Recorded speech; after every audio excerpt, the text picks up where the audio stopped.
Bonjour et bienvenue à Scientilivre. Aujourd'hui dans Le Saviez-vous, on voit le monde à l'envers. Je me présente, Thomas, je suis médiateur scientifique. Et je vous parle ici depuis Ramonville, dans les locaux de Planète Science Occitanie, une association d'animation culturelle dédiée aux sciences et aux nouvelles technologies. Alors le saviez-vous, nos yeux voient le monde à l'envers. L'œil est la partie de notre corps qui nous permet de voir.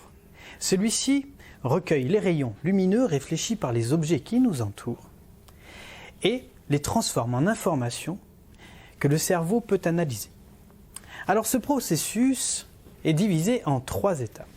Tout d'abord, nous avons besoin d'une source de lumière, par exemple le soleil. Comme je vous l'ai dit, les rayons lumineux vont venir se refléter sur mon visage.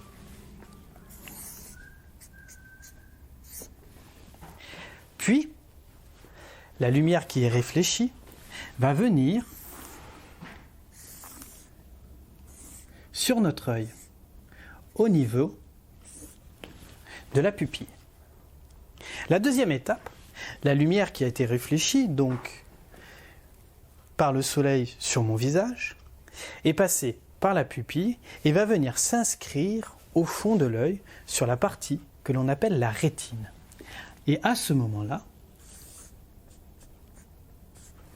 l'image est inversée. Alors comment ça se fait que nous ne voyons pas le monde à l'envers? Eh bien la troisième étape, le cerveau va venir interpréter tout simplement et remettre à l'endroit les images que notre œil perçoit. Maintenant je vous propose de venir créer un sténopé et par vous-même voir ce phénomène. Alors pour cela, nous avons besoin d'une boîte de conserve que l'on est venu percer avec un tout petit trou, grâce par exemple à l'aide d'un poinçon. Pour ce faire, il est nécessaire de le faire avec un adulte. Puis, vous prenez une feuille cartonnée, ici en noir, que vous venez mettre en cylindre à l'aide d'un scotch, et au bout, vous utilisez ce que l'on appelle un papier calque.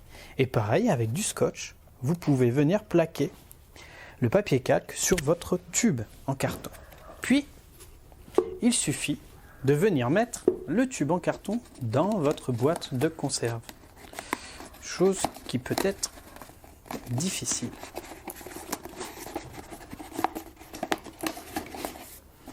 Et voilà, vous venez de créer ce que l'on appelle un sténopé. Comment cela fonctionne? Vous devez viser un objet très lumineux, par exemple la façade d'un immeuble ou bien un arbre éclairé en plein été. Les rayons lumineux vont venir passer dans le trou et vont venir s'inscrire sur votre papier calque. C'est ce que l'on appelle un sténopé. Voilà, aujourd'hui dans le saviez-vous, pourquoi on voit le monde à l'envers? Je vous remercie, vous souhaite une bonne journée et un bon week-end avec Scientilivre.